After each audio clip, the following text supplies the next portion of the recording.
Hi everyone, welcome to my YouTube channel. ಇವತ್ತಿನ video ಬಂದು split ಹೇರನ್ನು ಯಾವ ರೀತಿ ರಿಮೂವ್ ಮಾಡೋದಂತ ಹೇಳ್ತಾ ಇದ್ದೀನಿ. ನಮ್ಮ ಚಾನಲನ್ನು ಯಾರ್ಯಾರು ಸಬ್ಸ್ಕ್ರೈಬ್ ಮಾಡದೆ ನೋಡ್ತಾ ಇದ್ದೀರಾ ಅವರೆಲ್ಲ ಪ್ಲೀಸ್ ಸಬ್ಸ್ಕ್ರೈಬ್ ಮಾಡಿ, ಲೈಕ್ ಮಾಡಿ, ಶೇರ್ ಮಾಡಿ, ಕಾಮೆಂಟ್ ಮಾಡಿ. ಫಸ್ಟು ಹೇರಿನ ಸಿಕ್ಕೆಲ್ಲ ಬಿಡಿಸ್ಕೋಬೇಕು. ಹೇರೆಲ್ಲ ಸಿಕ್ಕೆಲ್ಲ ಬಿಡಿಸ್ಕೊಂಡ್ಮೇಲೆ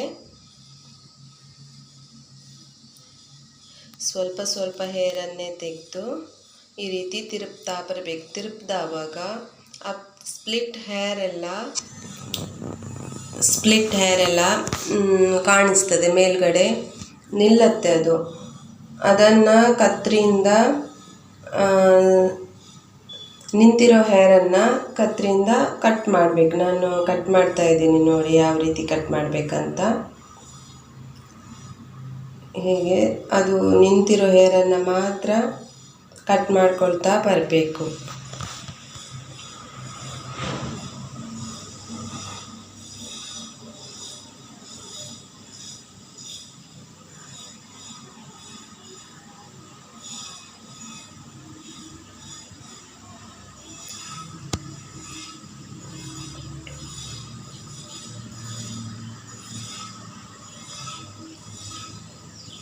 ಸ್ವಲ್ಪ ತುದಿಯಲ್ಲಿರುವ ಸ್ಪ್ಲಿಟ್ ಹೇರ್ಸನ್ನು ಕಟ್ ಮಾಡ್ಕೋಬೇಕು.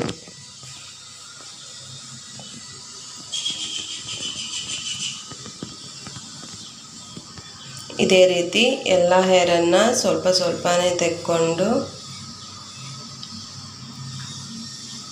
ಹೇರನ್ನು ತಿರುಪಿ ಅದನ್ನು ನಿಂತಿರೋ ಹೇರನ್ನು ಮಾತ್ರ, ಅಂದರೆ ಸ್ಪ್ಲಿಟ್ ಹೇರ್ ಮಾತ್ರ ನಿಂತ್ಕೊಳ್ಳುತ್ತೆ. ಅದು ನಾವು ಈ ರೀತಿ ತಿರುಪ್ತವಾಗ ಆ ಹೇರನ್ನು ಮಾತ್ರ ಕಟ್ ಮಾಡಿಕೊಂಡ್ರೆ ಆಯಿತು. ಇವಾಗ ಮತ್ತೆ ಸ್ವಲ್ಪ ತಗೊಂಡು ಅದೇ ರೀತಿ ಎಲ್ಲ ಹೇರನ್ನು ತಗೊಂಡು ತಿರುಪಬೇಕು. ಸ್ವಲ್ಪ ಸ್ವಲ್ಪ ಹೇರನ್ನು ತಿರುಪ್ತವಾಗ ಸ್ಪ್ಲಿಟ್ ಹೇರೆಲ್ಲ ನಿಂತ್ಕೊಳ್ಳುತ್ತೆ.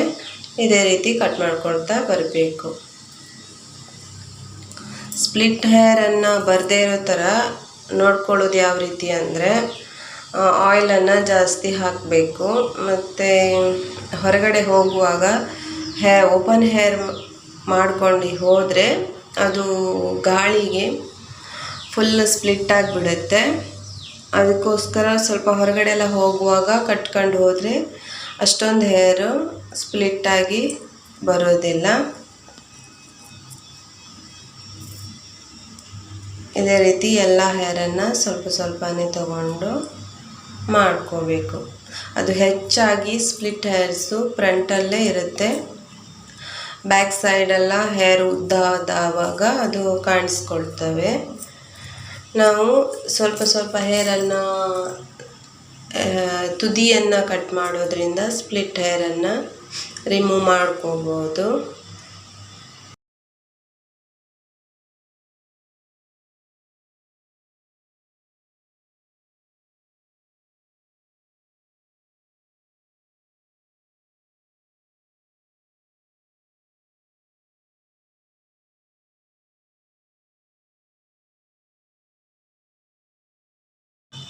ನಿಮಗೆ ವಿಡಿಯೋ ಇಷ್ಟ ಆದಲ್ಲಿ ಲೈಕ್ ಮಾಡಿ, ಶೇರ್ ಮಾಡಿ, ಕಾಮೆಂಟ್ ಮಾಡಿ.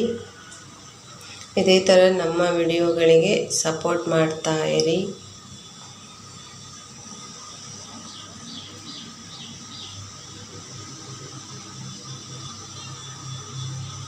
ಲಾಸ್ಟ್ ತುದಿ ಹೇರನ್ನು